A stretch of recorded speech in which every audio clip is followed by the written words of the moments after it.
Hello, everyone. My name is Alex, and I'm your host. And today we have another episode of SEO Talks where we delve into all things related to SEO with our very esteemed guests. Today we have a stellar lineup of speakers, and I'm excited to have our experts introduce themselves.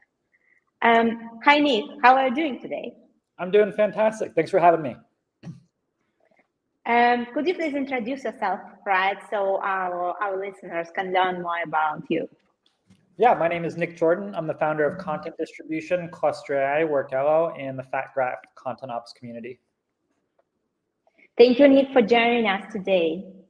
Hi, Lidia. How are you doing? Hi, I'm all right. I'm super excited to be joining you here on the SEO Talks today. I'll also be joining you and seeing you in person during the Digital Olympus event in Eindhoven in May. So that's going to be amazing. My name is Lidia Infante, and I am the head of international SEO at SurveyMonkey.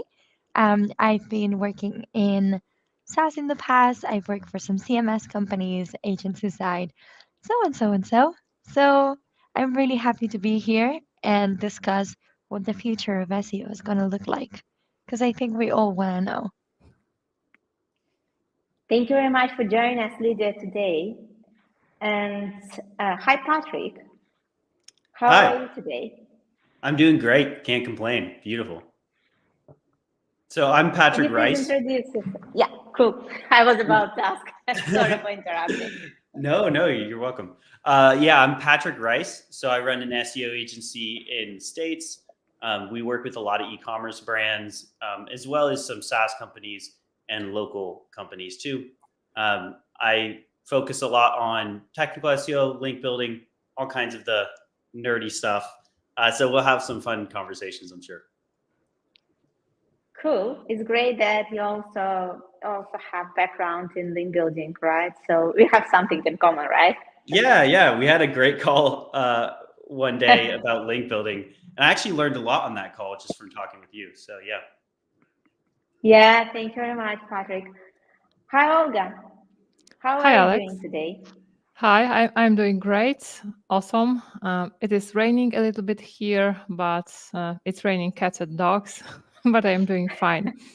So I'm Olga Zar. I am an SEO consultant at SEO Sly, which is my small SEO boutique agency. I mostly do technical SEO, monthly SEO auditing. I've been in SEO since 2012, so a bit of time, and I'm happy to share my predictions, like what's going to happen in SEO here, and also to listen to what others are going to say about that. Very excited to be here, and thanks for the invite.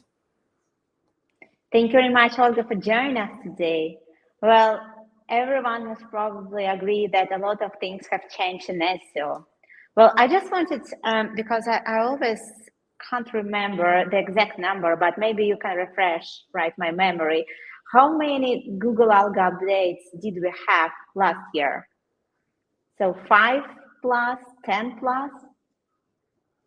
Was it a little more? I think there's a study on Moz that has the exact numbers. They also always have these like the Mozcast weather forecast thing going on, and we had 1 million announced updates. But if you're on Twitter, you can see Barry talking about a potential update day in, day out. And a lot of us have been talking for a while about a constantly updating algorithm, a moment where I think there's going to be a moment where Google goes like, listen, we're updating this every day, all day. We're not going to announce them anymore. Best of luck. May the odds be ever in your favor. Algorithm. Well, we know that it is, right? But like it is. They do introduce large updates in an announced manner. I think that's gonna eventually end. I thought it was gonna end this year. I no longer think it's gonna end this year because they're having so many spam problems that I feel like it's going to go quite heavily into the we're really sorry, we really messed up. Let's fix the serves and then get back onto the constantly updating algorithm. But yeah, it's gonna be rough. It's a very changing world. Yeah. Yeah, and I think SEO becomes more challenging, right? And that is the reason why I thought that today it will be beneficial for all of us to discuss, right, this topic about the biggest SEO challenges that we can anticipate having in the nearest future, right? Mhm. And Olga, right? So what are the biggest challenges, well, for sure, SEO challenges we need to overcome in SEO this year, in your opinion? Yes, so I actually predict two, and one of them is actually what we just talked about, which is I believe there will be even more Google updates, big, small ones, and the ones which we may not fully understand, like, for example, the helpful content system was introduced.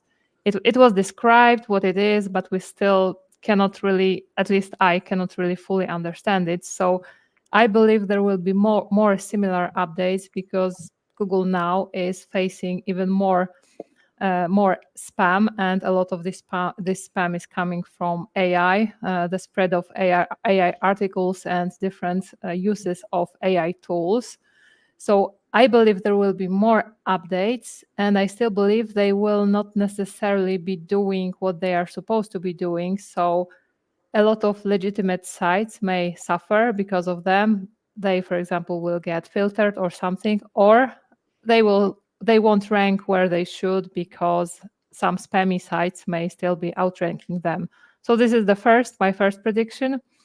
The other one is that there will be a huge challenge for SEOs to avoid the shiny object syndrome, especially in relation to AI stuff that is appearing, AI tools, like all those quick wins we can get with this AI tool, that we can automate everything and rank on page 1 in 60 seconds. So I believe we will have to be strong enough not to get distracted by all of those things, and still kind of stick to fundamentals, the things that still work in SEO and will probably work for some time.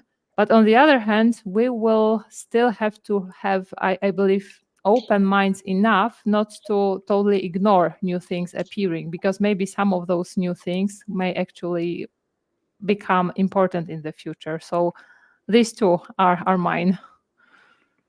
Thank you very much, Olga, for sharing. That was really a great overview of what we can expect seeing, right, in Google search, and what we need to think over, right, and we need to kind of be prepared in the near future.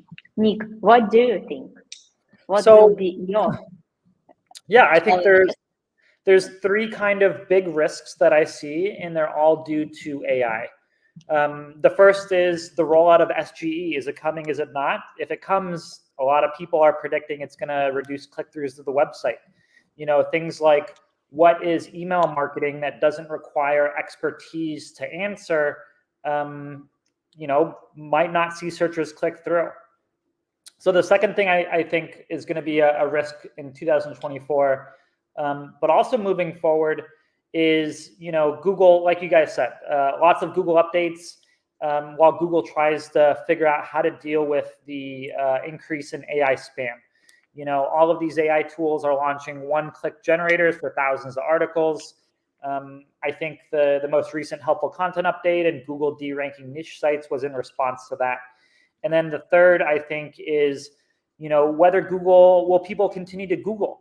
Because, you know, at some point, people are going to start to put, you know, LLMs on the device.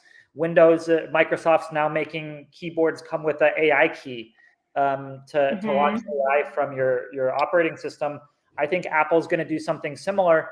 And it's not clear to me that consumers will open up their browser and go to Google if they could just LLM with a button press. There's also the issue that we know that the space is symbiotic, right? Like without Google monetizes through space, and the internet has been enriched initially because a bunch of nerds wanted to share their niche knowledge about a specific thing, and then suddenly we saw the opportunity to make money, and another bunch of nerds, a little bit greedier, we got into the industry and started making websites with a commercial intent. I think it's going to be quite an interesting push and pull between moving away from clicks, right? And still incentivizing the creation of content, because the existence of content is what makes possible the training of these LLMs, right? So without the content, there's no internet, and without incentives, there's no content. So we're going to have to, there's going to be a readjustment of positions in the industry for sure, to understand how to incentivize creators, and still evolve. Like I don't know where we're going, but I'm very curious. Oh, I am too. Yeah, I love that you brought it. Yeah, I love that you brought it back. You continue, Alex. Yeah, go ahead, Patrick. Sorry. No, I was just gonna say I love how you brought it back to the beginning of the internet, Lidia, because it is true. Like we're all just a bunch of nerds writing for the internet. I had a website when I was 6. It was about unicorns. There are many types of unicorns. I just wrote about them, downloaded pictures from Google. It was my favorite thing to do. Unicorns.com, I cannot believe that I got that domain. Disappeared into the ether at some point. You had unicorns.com? Yes, I did. Oh, wow. And unicorns.net, because I liked .net more. I knew nothing. I was a child talking about unicorns. That's like selling Bitcoin at $1. Like, it probably, because at the time, I'm Spanish, at the time I probably bought it in pesetas, our old currency. I'm pretty sure it costed about €1/3. What year was this? When were you 6? 1999. Wow. That's a steal. I know. Can you imagine if I had to hold on to that domain? But yeah, it's very true. Like the internet has just been since the beginning. It started in universities. Like it was for academic purposes. People were just writing all this nerdy information, and it was supposed to just be the sharing of information. That quickly changed with the advent of SEO and all of these kind of ways to make money using it. It was just a heyday for making money. And now we have a new frontier with AI. I'm on board with all of you guys as well. I think AI is the fundamental thing that is changing this year and moving forward. Both AI for content, so the AI spam that's coming out, as well as AI as a replacement for search and as an addition to search. I think that's huge because right now I just saw, I think it was a couple of days ago, I opened the Google app and now they have at the top of the Google app, they have both Google search on the left side and then they have Gemini on the right side. So you can directly go to Gemini, you can ask a question, or you can go to search, you can search something. And that's how I prefer to do search. I prefer it that way because sometimes I want a search engine, sometimes I want an AI. And so we may be seeing that coming into full play this year for sure. So that's what's coming. And I'm excited for it for sure. Oh, by the way, I have a question about AI and content creators. So maybe it's just AI and big brands. It depends on how you're going to frame this. Because for instance, right, if we talk about LinkedIn, and they're heavily relying right now on AI. So, right, they create, they suggest their users to use AI, right? Whenever you write something, you have, this AI too. But Google doesn't really penalize them in any way or filtering them out. They even give them, more priority, right? Just because it's a solid brand entity. And I just wonder if that, they think with AI, right, with kind of filtering out the information about AI generated content is just because, you are basically not good enough or not big enough in order to use this feature. What do you think about that? Because there seems to be, right, some disbalance there, right? So a lot of brands, they kind of, they're heavily relying on AI and they're quite successful just because they can also most probably showcase their brand entity, and Google understand that as a solid brand entity. But then there are tons of other websites that just kind of, obviously not illegible, right, to rank in Google SERPs. What do you think about that? Right. Quora too. Quora is, you know, a lot of you click into a Quora thread and the primary answer has been addressed through AI. You know, from Google's perspective, if everyone's going to use AI to create fake reviews, it seems like it'd be slightly safer to prefer Forbes over the random affiliates that don't have a brand and Google doesn't know as well. Yeah, I also think that when people have output, large volumes of content generated with AI, you can clearly tell from Google's standpoint that you're going from 100 pages to 100,000. And obviously, I'm exaggerating, but that's not hard to pick up on. No human creator is making content at that pace, and no smart business is withholding content at that pace just to do a large release, right? Another telling sign is when the content's completely unformatted. I think it's quite obvious when you go onto a website and nothing has like headings or bold sections that help guide the eye of the user. You know that there's been no human hand in that. Or when all of the articles follow a very, very similar structure, you know that's been AI regurgitated.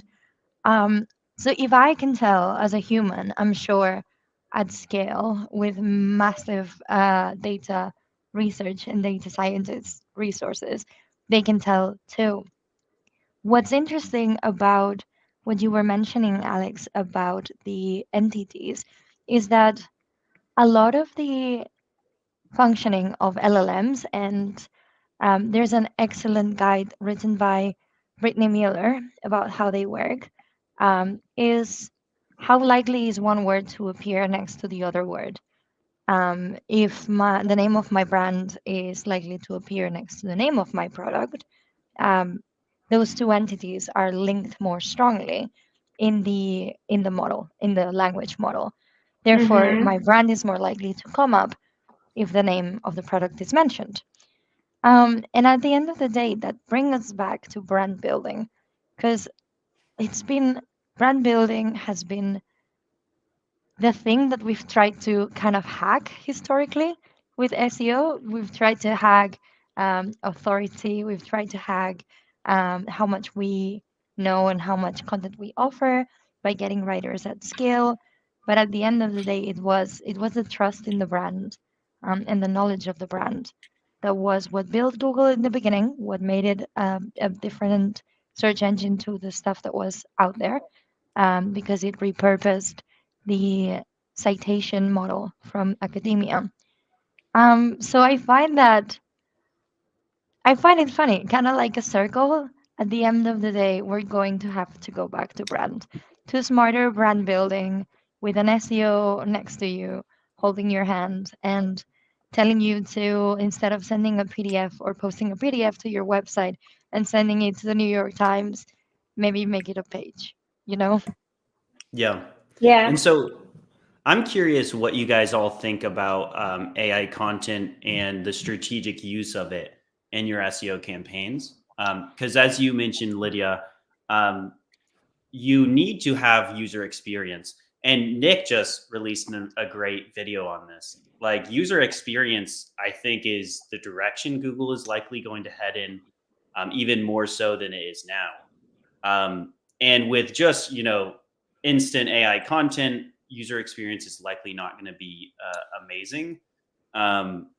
But with AI content and adding a video to the page, with adding videos, images, infographics, but having AI content as well, you can definitely increase and have good user engagement while still having AI content. So what do you guys think about using AI content in your campaigns? At some point last year, if I remember correctly, Google had it in their guidelines that AI content is like, I am, don't quote me on that, but they were saying something that AI content shouldn't be on your site. It is against the guidelines. Then they changed it, saying that human-focused content should be your target. So they kind of realized that AI content will be there everywhere, probably soon. And this is, I think, where EEAT becomes more important. That okay, AI content is okay, but we need to put our human face, human element on it, so that it is proofread, it is free of factual errors, it has good user experience, maybe it is supported by videos, that it really shows that there is actually a human expert, someone who knows this stuff, who organized the creation of that content. And thanks to AI, this article could be created in a faster way, or it can be made longer, more in depth in some ways. So, or repurposed for like a LinkedIn post, right, or other resources. So, I would say AI content is okay as long as we manage it using our human brain, human SEO analysis. Yeah, I think it's not so different from what we saw when we saw a rise of programmatic SEO pages, right? If you've got pages that you can generate automatically, for example, I remember working for a client in the like job board space, and one of the things that they could do was generate maps of where it was hot, where the job market was hot, right? Were you most likely to find a job based on your industry? And that can be dynamically generated with your own data, and it's rich and useful to the user. Or, for example, creating pages about specific roles. What is the likely pay range, and what are the skills that job posters are adding to the job most often, so that you could create a little bit of a hub for users that doesn't take a lot of content lift from anybody, because you're repurposing and reshaping data you already have. Um, and I think so. The thing that you were talking about, Olga, they used to have in their guidelines created for humans by humans or something like that. Yeah. And now they only have for humans. Those programmatic SEO pages were doing just fine, and they were not spammy, even though, and they were technically created by humans, right? Like one of us sat down and had an idea, and a developer put it together. So it's not so different. I think it's been marketed in a way that bad actors find really attractive, to go in and say, I'm gonna make a million pages in a day and make a lot of money out of that, and burn the site the moment that Google realizes I'm spamming, buy another domain, and do it all again. So Patrick, I agree with you. I think user engagement metrics are going to become increasingly important because they're harder to fake than other signals Google could rely on. I heard an interesting theory that Google knows what % of web traffic is logged into Gmail when they make a search and visit a website. And so you can very easily spin up, bots to fake, user engagement metrics. But if those bots aren't signed into a Gmail account at some statistically significant rate that Google has, then they're more likely to be bots. And so I think it's a really interesting kind of ecosystem Google's built by using the Gmail data to determine if the person is a person or not. Yeah, they have their hands in all kinds of stuff because they have GTM, they have Google Analytics, and so there's tons of ways that I think they're probably analyzing user engagement and traffic. I don't know though. Of course, there's also ways to manipulate that, as you mentioned. People do CTR manipulation, people do traffic manipulation, and as far as I hear, some people are doing that successfully. Most are not. So that's a whole challenge as well for Google, is if they do rely more on user engagement, how do you prevent the manipulation of that? Since it's not too hard to even get a robot to sign into a Google account. People sell Google accounts. There's all kinds of manipulation happening. So yeah, I think they'll probably head more that way, just because nowadays, like, content is way easier to fake, kind of, with AI, to fake expertise, to have a great header structure, a great title tag, all this stuff that seems like it's good. And then if you're an authority like LinkedIn, then boom, you rank, or Reddit, boom, you rank. So I think user engagement is an interesting path they may take with its own problems. And as you mentioned, Nick, like we're already seeing that as a major, influence in the rankings. I think there should be somewhere another, there is a brand entity and also something related to author, right? Kind of an author entity. And there should be, I think, some connection, right? So, if, right, the main idea is to get content from real people, right? Then, at some point, it's very important to have, right, another kind of profile, right? That is kind of having a solid presence and well understandable for Google, right? So, that will be, I think, the next level of things. So, you have it on a brand level, and then you have it on kind of this authorship level, I would say, right? Yeah, that's interesting. And I think too. at some point, what will be happening, right? Big brands will be actually searching for people, right, that are kind of established, right, their profile, so they're kind of ranking by the right search queries and just hiring those people, right, just because they're kind of not really necessarily hiring, right, this person, but hiring this entity, which has been proven to be successful, eligible ranking for the right search terms. So kind of a parasite SEO, which is a little bit happening already, right? in a way. Yeah, in a way, but I think, it's also, right, because whenever you have an author, right, without any footprint, right, it's one thing, but whenever it's an author with, with an ability or, that has proven an ability of ranking well for, for your leading search terms, that's a completely different story. Totally. Yeah, well, we have a question about OpenAI. Who is ready to pick this up? Because I have no idea. I've heard this too, and I don't get the angle, because Microsoft already tried it with Bing. Bing has a lot more users than OpenAI, I assume. So I'm not sure what the angle they're going to take is. But do you think, by the way, I doubt it. What about Apple, right? So because there were quite a lot of rumors about Apple search engine or something like that. They have a little bot, indexing the internet for the last couple of years. I don't know anything besides that. Yeah, and they may have. Don't they have a deal with Google as well? Some kind of deal? They do. Yeah. And so I think it's like, these big companies is probably like billions of dollars. So they might not have the incentive to do that. Yeah. Who is good with structured data? Well, most probably Olga, right? Since you've shared, you have a quite good technical SEO background. So most probably this question should be to you, Olga. I wouldn't say structured data is definitely like my area of expertise, but I will try.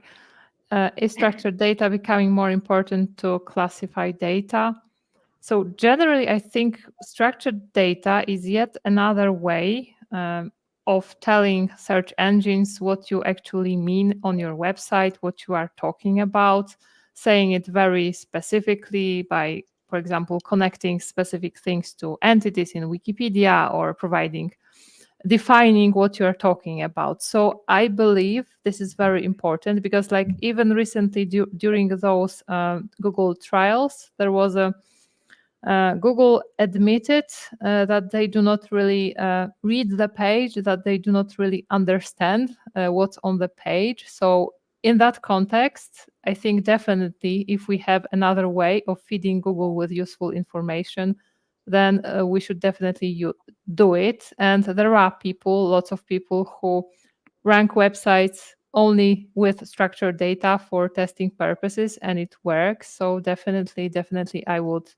use it as much as possible. Of course, without spamming, but as a way to inform Google and maybe also to influence the representation in SERPs, because in some cases, some structured data types result in rich results, which is like another feature you can get out of structured data. What others think about it?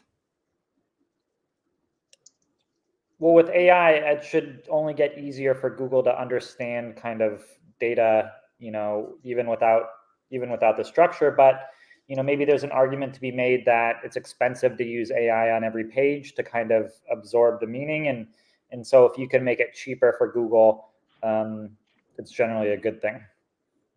Yeah, I've heard that as well about schema.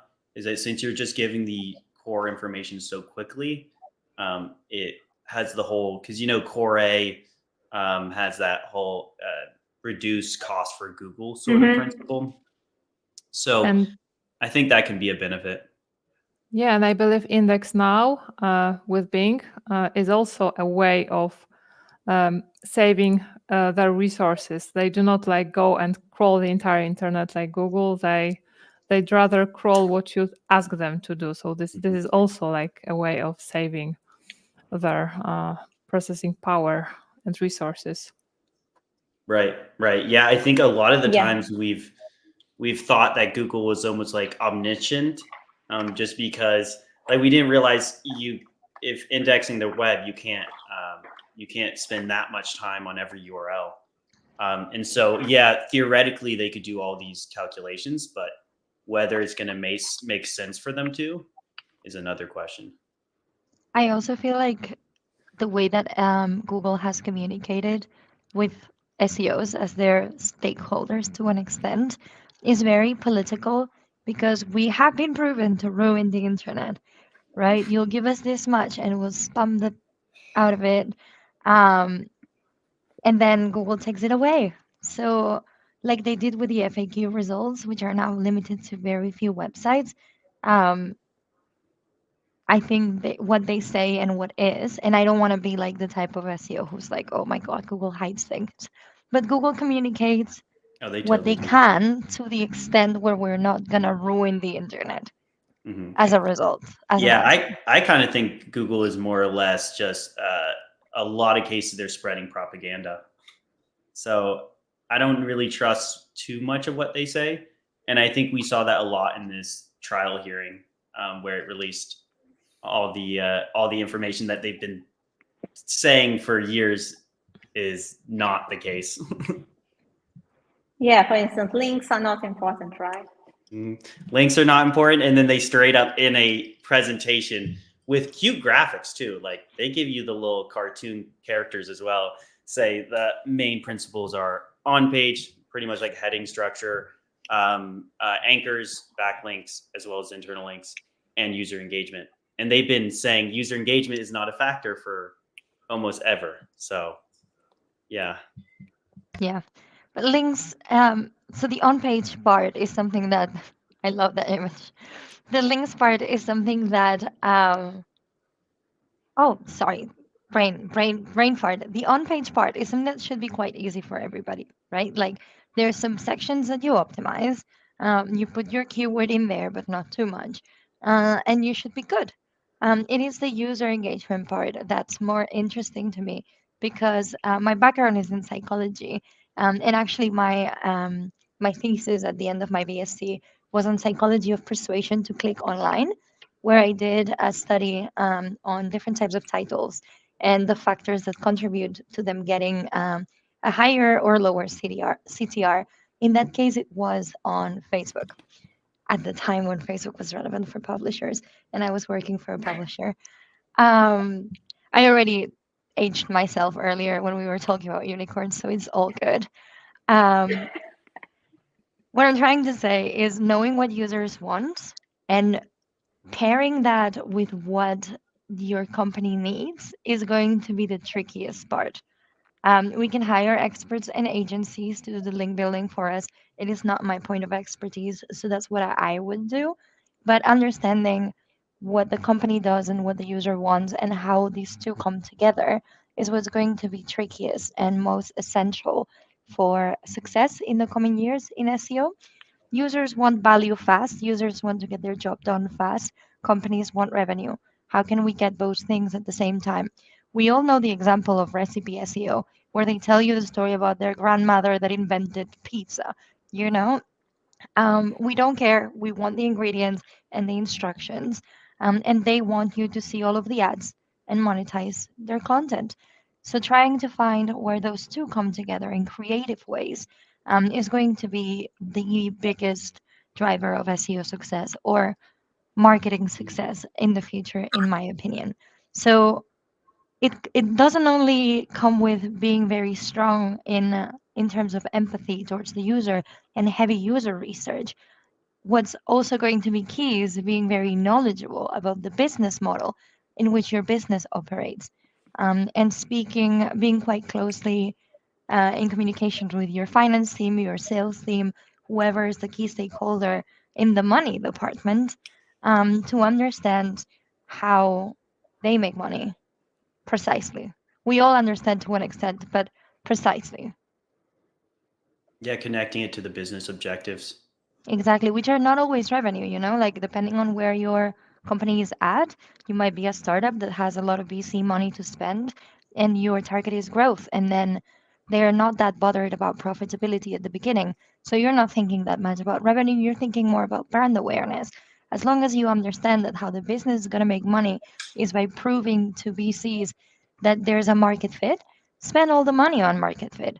Then you might find that your business is a lot more like it's privately owned, so you need profitability, like no negotiation on it. You're going to be much more focused on something else. Yeah. Guys, thank you very much for an amazing conversation. So, the last question, right, to all of you, where can our listeners find you? What will be the best way to connect with you?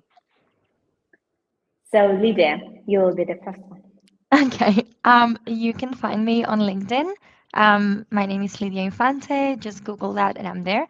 I have a website and a blog where I post stuff sometimes. I write for Search Engine Journal, Moz, and Wix. And you can find me on Twitter or X at Lidia Infante M. Nick, what about you? How can listeners connect with you? Find me on Twitter or LinkedIn, Nick from Seattle, one word. Go to my website, contentdistribution.com. I have a lot of free info there. Thank you very much, Nick. What about you, Patrick? Find me on YouTube. Just search Patrick Rice on YouTube and you'll find me there. I also have LinkedIn and all the other socials, as well as the website. So thank you very much, Patrick, for joining us. And what about you, Olga? So I'm on YouTube as Olga Zar SEO, the same and in LinkedIn, Twitter, and of course on my website, seoslide.com. Thank you very much, guys, for having such an insightful and thought-provoking conversation. Thank you very much for sharing your perspective on the biggest challenges that we expect and should most probably be prepared for this year and maybe next year. So thank you very much, guys, for being with us, and hope to see you at SEO Talks, at our SEO Talks in the nearest future. Thank you. Bye. Thank you. I appreciate it. Thanks.